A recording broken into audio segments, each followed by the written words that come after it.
ஏழு ஜென்ம பாவம் தீரும் இறைவா உனை எண்ண தேவாரம் பாட அந்த ஞானம் வருமே மனம் கொள்ள.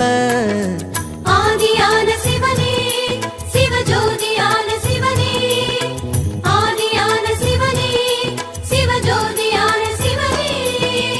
ஏழு ஜென்ம பாவம் தீரும் இறைவா உனை எண்ண தேவாரம் பாட அந்த ஞானம் வருமே மனம் கொள்ள. தாழும் நிலை வாராமல் காப்பவன் நீதானே, வாழும் வழி சொல்பவனே வள்ளல் பெருமானே.